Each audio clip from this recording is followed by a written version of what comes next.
The first snow came early to the high country, sliding over the Bitterroot ridges in long white curtains and swallowing every trail before noon. By sundown, the valley had disappeared beneath it. Fences became soft humps. Cottonwoods stood black and bare along the frozen creek. The road leading south toward Dry Creek vanished so completely that even a man who had ridden it for 20 years could lose his way between one marker and the next. Caleb Rourke watched the storm from the doorway of his cabin, with one hand resting near the revolver at his hip. The weapon was an old habit. The watching was older. Snow gathered on his shoulders while he studied the empty land. There was no movement beyond the barn, no rider leaning against the wind, no lantern swinging through the dark, only the faint shifting of his horses and the dry complaint of the roof beams behind him. Caleb stepped inside and barred the door. The cabin had been built for more people than it held. There were 2 rooms, a stone hearth, a long table, and pegs along the wall where coats had once hung close together. Most of the pegs were empty now.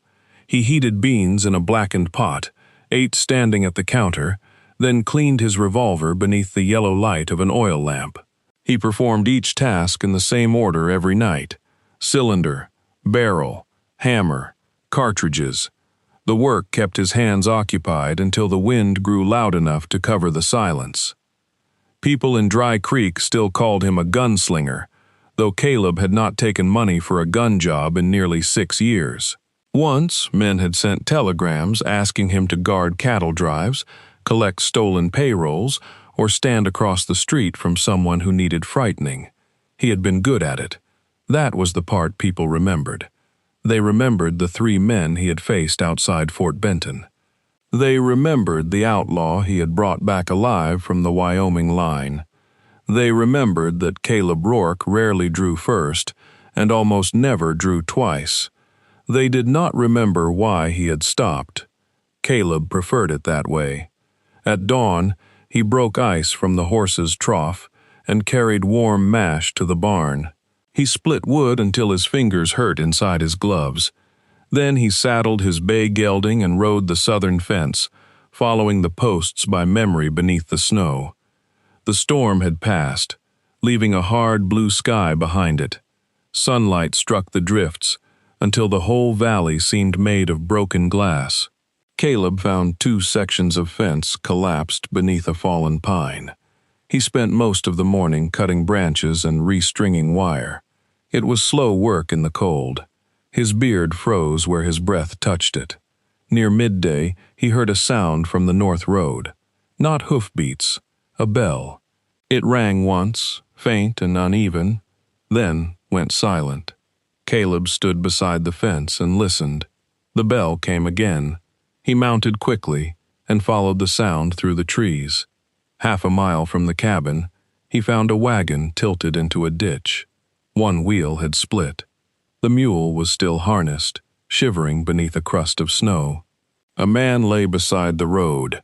Caleb dismounted and knelt. The man was old, with a gray beard and a traveling preacher's black coat. His skin was cold. There was no breath in him. A small hand moved beneath the canvas at the back of the wagon. Caleb drew his revolver before pulling the cover aside. A girl stared at him from the shadows. She could not have been more than 11. Her brown hair had been hacked short with a dull knife, and a wool blanket was wrapped around her shoulders. Her face was pale from cold and hunger, but her eyes were steady. There was a bruise along one cheek. Caleb lowered the revolver. "Anyone else in there?" The girl shook her head. "What happened?" "Wheel broke yesterday." Her voice was rough and quiet. "The preacher?" "Brother Amos. He got hurt when the wagon tipped. He stopped talking in the night." Caleb looked toward the dead man. The girl followed his gaze but did not cry. She held the blanket closed beneath her chin with both fists. "What's your name?" "Lydia Vale." "Where were you going?" "Dry Creek." "To family?" She hesitated. "To the orphan home." Caleb had heard of it. A church widow named Mrs. Beecham kept children in a narrow house near the freight yard. Some were adopted. Others were sent to farms or kitchens once they were old enough to work. Caleb looked at the road ahead. The drifts were waist-deep in places. Dry Creek was nearly 8 miles away. "You'll freeze before you reach it," he said. Lydia's expression did not change. "I didn't plan on walking." Caleb almost smiled. It had been long enough that the muscles felt unfamiliar. He brought her out of the wagon and wrapped his coat around her. She was smaller than she had appeared beneath the blanket. Her boots were thin, and one sole had separated at the toe. Caleb buried Brother Amos beneath stones and snow beside the road. The ground was too hard for digging, and the body would have to wait until spring for a proper grave. Lydia watched from the wagon without speaking. When Caleb finished, he cut the mule loose and tied it behind his gelding. "You can ride with me," he said. "To Dry Creek? To my cabin. Town road won't be passable before tomorrow." The girl studied him. "You the gunslinger?" Caleb looked at the revolver beneath his coat. "Not anymore." "That means yes." He lifted her onto the saddle and climbed behind her. She remained stiff during the ride, keeping as much distance between them as the saddle allowed. When the cabin appeared through the pines, she leaned forward slightly. There was no smoke from another chimney, no laundry on the line, no sound except the barn animals. "You live alone?" she asked. "Yes." "That safe?" "For who?" She glanced back at him. Caleb regretted the words before the wind carried them away. Inside, Lydia stood near the door until he told her she could remove his coat. She folded it carefully and placed it over the back of a chair. Caleb set water to warm. He found an old shirt and a pair of wool socks in a cedar chest. They had belonged to someone smaller than him, though not as small as Lydia. "You can change behind that door," he said, pointing to the second room. The girl did not move. "What is it?" "Nothing. You're looking at the room like there's a bear in it." "Is there?" "No. Then I'll change." She carried the clothes inside and closed the door. Caleb stood at the stove, staring at the grain of the wood. He had not opened that room in years. When Lydia returned, the shirt hung nearly to her knees. The socks were too large, but they were dry. Caleb gave her stew and bread. She ate slowly at first, watching him between bites. When she realized he was not going to take the bowl away, she scraped it clean. "More?" he asked. "No." "You're still hungry." I said no. Caleb placed another piece of bread beside her bowl and turned toward the stove. When he looked back, the bread was gone. That night, he spread blankets on the narrow bed in the second room. Lydia stood in the doorway, rubbing one thumb across the other. "You can lock it from inside," Caleb said. She checked the latch twice. He carried the oil lamp to her bedside and set it down. "You afraid of the dark?" "No." He turned to leave. "I just don't like what happens when I can't see." Caleb stopped. He trimmed the wick low. "I'll leave it burning." She nodded once. He slept in his own room with the revolver beneath his pillow. Before sunrise, Caleb woke to the smell of smoke. He reached the kitchen with his weapon drawn and found Lydia kneeling before the stove. She had stuffed it with kindling, but forgotten to open the flue. Gray smoke rolled across the ceiling. Caleb opened the damper and pushed the door wide. Lydia stood without moving, waiting for anger. "You trying to cook us or choke us?" he asked. "I was making the fire." "I see that. I can do it right. Not if we're dead." Her jaw tightened. Caleb holstered the revolver. "Come outside." They stood barefoot in borrowed boots while smoke cleared from the cabin.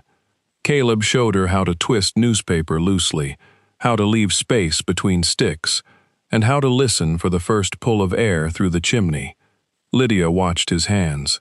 "Your turn," he said. She rebuilt the fire. This time, the flames caught cleanly. Caleb placed a skillet over the heat and cracked 3 eggs into it.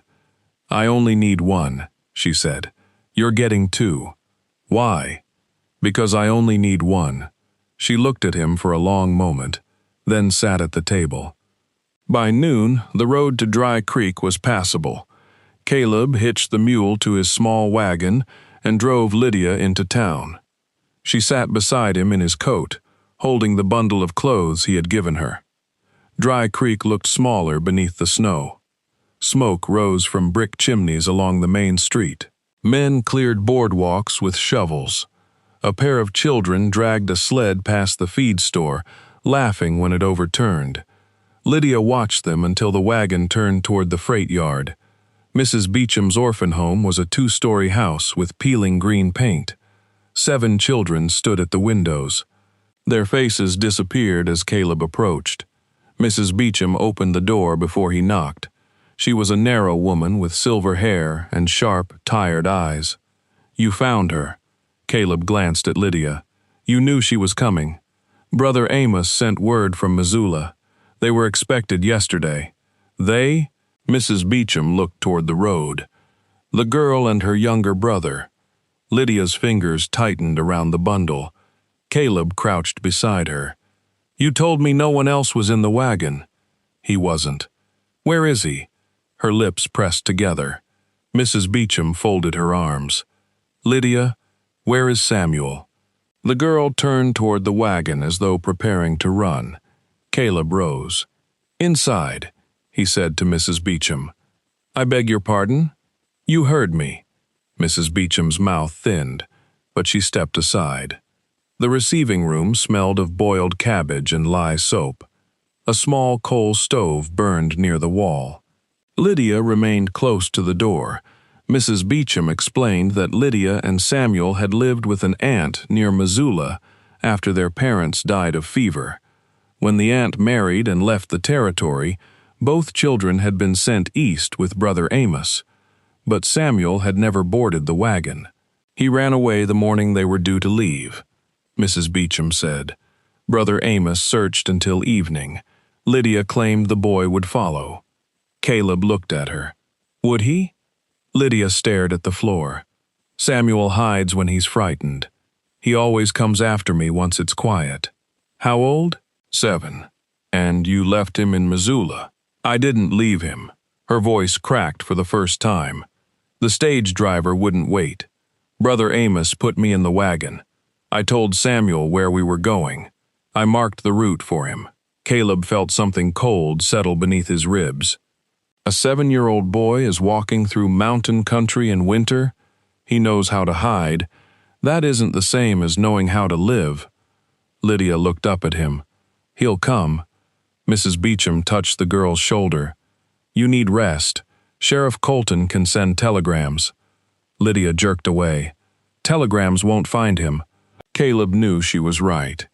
He also knew Missoula was more than 100 miles northwest, across roads already closing beneath new snow. He should have left her there. Mrs. Beecham had beds, food, and a roof. She had other children and rules and no revolver under her pillow. Caleb reached for the door. Lydia followed him onto the porch. "You're going to look." It was not a question. "No, you know the roads. So do plenty of men. But you came when you heard the bell." Caleb stepped into the snow. Lydia caught his sleeve. "Please." He looked down at her hand. 6 years earlier, another small hand had held that same sleeve. Another child had asked him not to leave. Caleb had left anyway, because a rancher in Helena had offered good money for 4 days of work. By the time he returned, scarlet fever had taken his wife and son. The house had been quiet after that. It had stayed quiet because Caleb believed quiet was what he deserved. He removed Lydia's hand gently. "Stay here."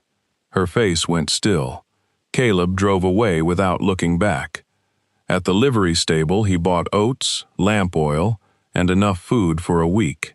He spoke to the telegraph operator, the stage agent, and 2 freight drivers who had come from Missoula before the storm. One remembered seeing a boy near a way station 50 miles north.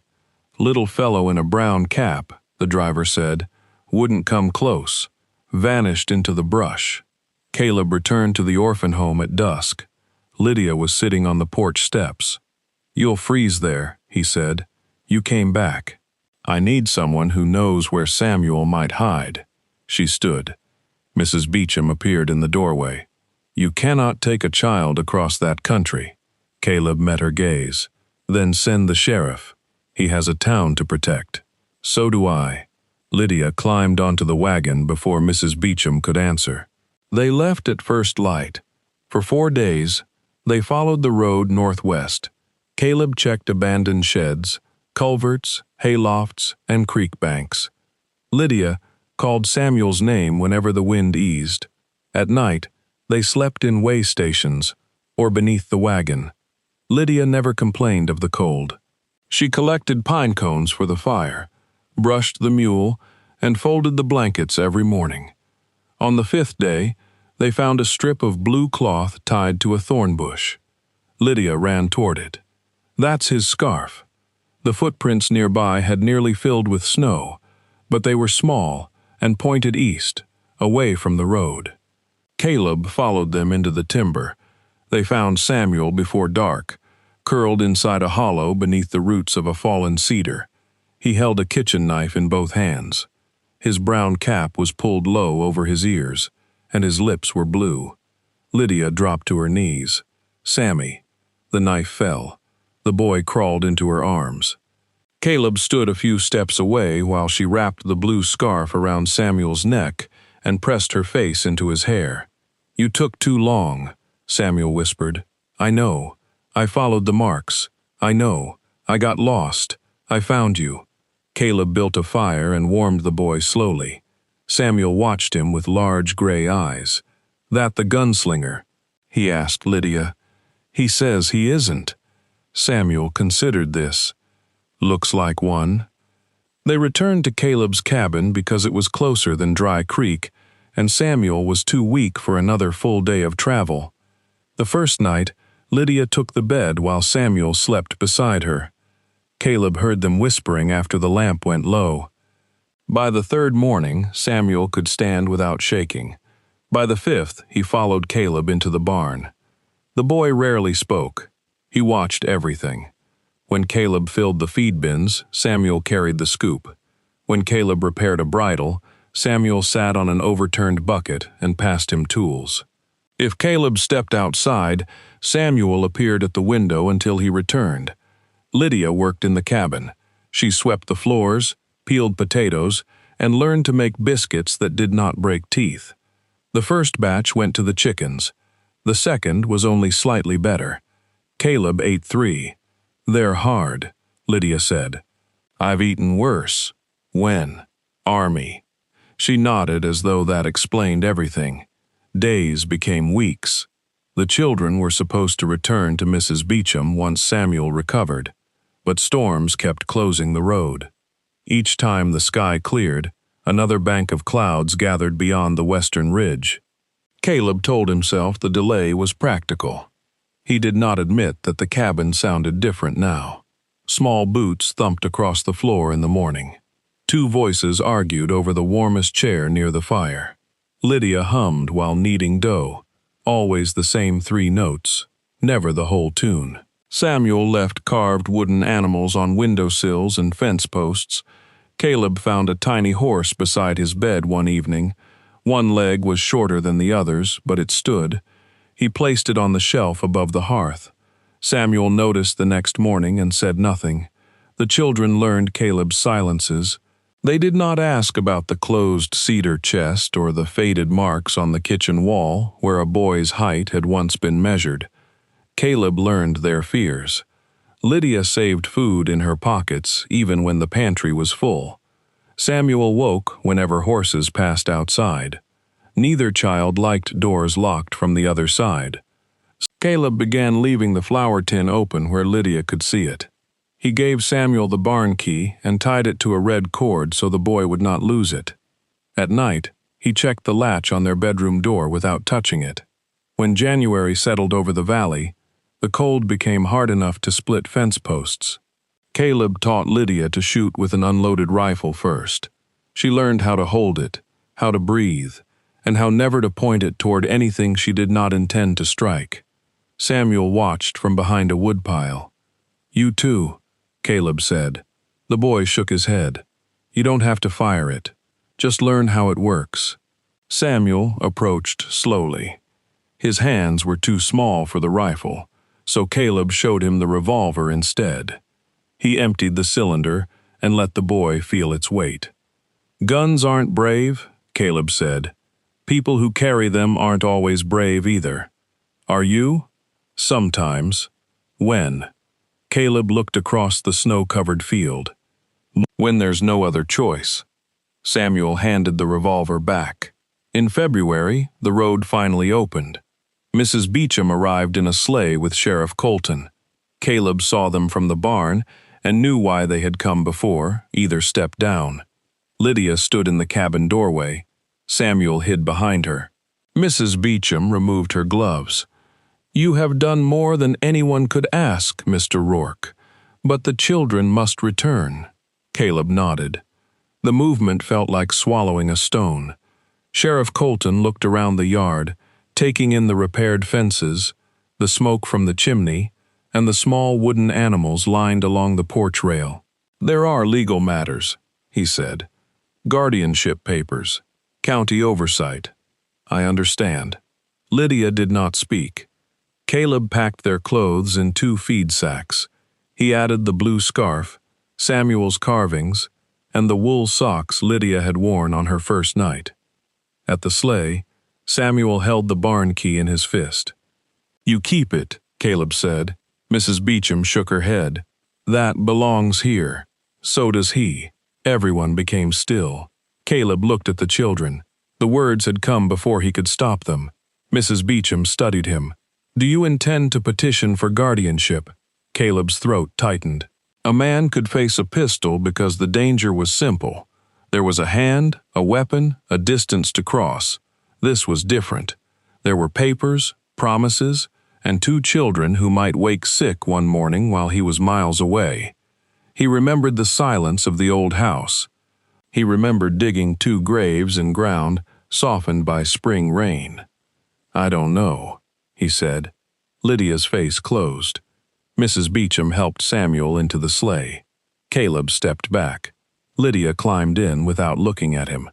The sleigh disappeared between the pines, leaving 2 narrow runners cut into the snow.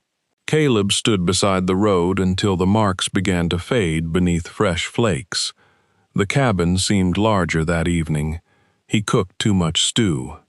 He reached for 3 bowls before realizing what he was doing. Near the stove, a pine cone sat in the kindling basket. Lydia had gathered it during their search for Samuel.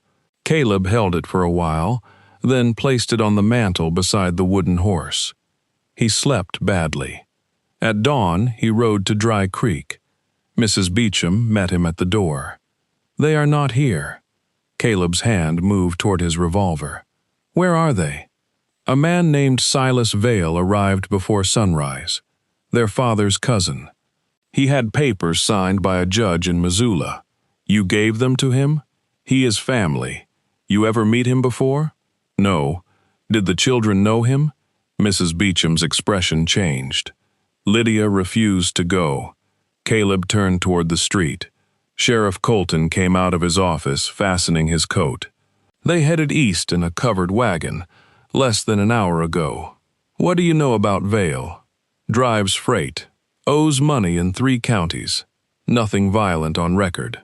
Where would he take them? Rail camp at Stone Pass, most likely. They hire boys cheap and ask few questions. Caleb mounted. The sheriff caught his bridle. You planning to kill him? No. Your face says otherwise. My face always says otherwise. Caleb followed the wagon tracks east. He caught them near an abandoned toll station at the mouth of Stone Pass. Vale had stopped to rest his horses before the climb. He was a heavy man in a buffalo coat, with a shotgun leaning against the wagon wheel. Lydia sat in the back beside Samuel. Her hands were tied. Caleb dismounted 50 yards away. Vale reached for the shotgun. Leave it, Caleb called. You Rourke? Yes? Heard about you. Then leave it. Vale's hand stopped. The wind moved loose snow across the road. I got legal custody, Vale said. You tied a child. She bites. I do, Lydia called from the wagon. Samuel leaned around her. He looked frightened, but unhurt. Caleb walked closer. Vale picked up the shotgun. The movement was fast, but not fast enough. Caleb drew and fired once. The shot struck the wooden wheel beside Vale's hand. Splinters jumped. The shotgun fell into the snow. Caleb kept the revolver level. Untie her. Vale stared at the damaged wheel. You could have hit me. Yes. The man climbed into the wagon and cut Lydia's rope. Caleb did not lower the revolver. The papers, he said. Vale took a folded document from his coat. Caleb read enough to see the judge's signature was false. The seal had been pressed from a coin. You forged these. Can't prove that. Sheriff Colton's voice came from behind them. I expect we can. The sheriff rode into the clearing with 2 deputies. Mrs. Beecham sat in the wagon behind them, pale and furious.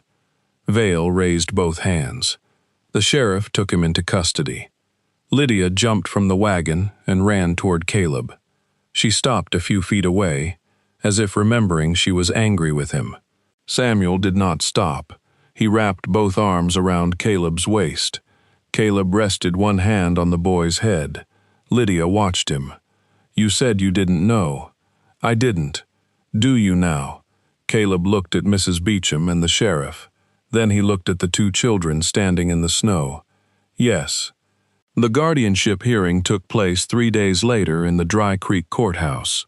The judge questioned Caleb for nearly an hour. He asked about Caleb's work, his income, his reputation, his history with firearms, and the 2 graves on the hill behind his cabin. Caleb answered plainly. Mrs. Beecham testified that the children had been fed, clothed, and cared for.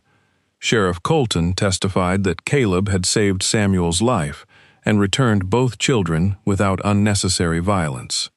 The judge asked Lydia where she wished to live. With Mr. Rourke. And your brother. Where I go. Samuel nodded. The judge removed his spectacles. Mr. Rourke, are you prepared to raise 2 children? Caleb looked down at his hands. They were scarred across the knuckles. A powder burn marked the thumb of his right hand. Those hands had carried weapons, dug graves, mended harness, and lifted a frozen boy from beneath a cedar root. I can learn, he said. The judge signed temporary guardianship papers. Permanent adoption would require inspections and another hearing in spring. It was not certainty, it was enough. Caleb found Lydia and Samuel waiting outside the courthouse. Mrs. Beecham stood with them, holding their small bundles. Snowmelt dripped from the roof. Caleb took the bags. Samuel walked toward the wagon, but Lydia remained on the courthouse steps. What is it? Caleb asked. She looked at the papers in his hand. Will Samuel have to sleep on the floor? Caleb frowned. He never slept on the floor. At the orphan home, they only had 1 empty bed. Mrs. Beecham said I could stay, but Samuel might be sent to the Harlan farm. Mrs. Beecham looked away. Lydia drew a slow breath. Can my brother come too? Caleb saw what she had been carrying since the broken wagon. Not only fear of losing shelter, fear of being chosen alone. He looked at Samuel, who stood beside the wagon clutching the red cord and barn key. Then Caleb looked back at Lydia. I prepared 2 beds. Her eyes filled, but she did not cry.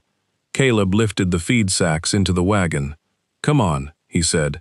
Weather's turning. The ride home was quiet. Samuel fell asleep against Caleb's side.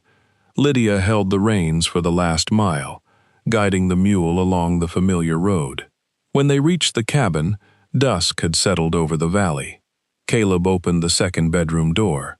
2 narrow beds stood against opposite walls. He had built Samuel's from pine boards the night before the hearing. The wood was rough in places, and one leg had needed a folded piece of leather beneath it to keep it steady. Each bed had clean blankets. On Lydia's pillow lay the pine cone from the kindling basket. On Samuel's sat the carved horse. The boy crossed the room and picked it up. You kept it. It stands crooked, Caleb said. "So do you." Lydia laughed. The sound filled the room so suddenly that Caleb had to turn toward the window. Outside, snow began falling over the barn and the dark line of the pines. That spring, the judge rode out to inspect the property. He found Lydia planting beans beside the cabin. Samuel was repairing a section of fence with Caleb, though most of his work involved holding nails and asking questions. The judge walked through the house. He checked the pantry, the stove, and both beds. At the kitchen wall, beneath the faded mark that showed another boy's height, 2 fresh lines had been cut into the wood. Lydia, age 11, Samuel, age 7. The judge signed the final papers at the long table. After he left, Caleb placed the documents in the cedar chest. For the first time in 6 years, he did not close it immediately. Lydia stood beside him. Inside were a woman's blue ribbon, a child's tin whistle, and a photograph worn white around the edges. "Your family?" she asked. Caleb nodded. "Are we allowed to know about them?" He sat on the edge of the bed. "My wife was named Anna. My boy was Thomas." Samuel entered carrying the wooden horse. "Was he our age?" "Near enough." "What happened?" Caleb looked through the window toward the 2 graves on the hill. "They got sick while I was away." Lydia sat beside him. "You came back?" "Too late." Samuel placed the carved horse in Caleb's palm. "You came back for us." Caleb closed his fingers around it. "Yes," he said, "I did." The years that followed did not soften the country. Winters still buried the road. Summer storms still tore branches from the cottonwoods. Cattle broke fences. Crops failed. Men with old grudges still passed through Dry Creek from time to time. Caleb kept his revolver clean. But it no longer lay beneath his pillow. It hung high beside the front door, above the pegs where 3 coats now rested close together. On cold nights, Lydia read beside the hearth while Samuel carved animals from scraps of pine. Caleb repaired tack at the table, listening to the small sounds of their work. Sometimes the wind struck the cabin hard enough to shake the windows. Samuel would look up. Caleb would add another log to the fire. Lydia would turn a page. Then the house would settle again. One evening, after the first snow of another winter, Caleb walked down the hallway and stopped outside the children's room. Lydia was asleep beneath the window. Samuel had kicked off half his blanket, 1 foot hanging over the edge of the mattress. Caleb covered him and trimmed the lamp. Before leaving, he looked at the 2 beds. Neither was empty. He closed the door gently against the cold.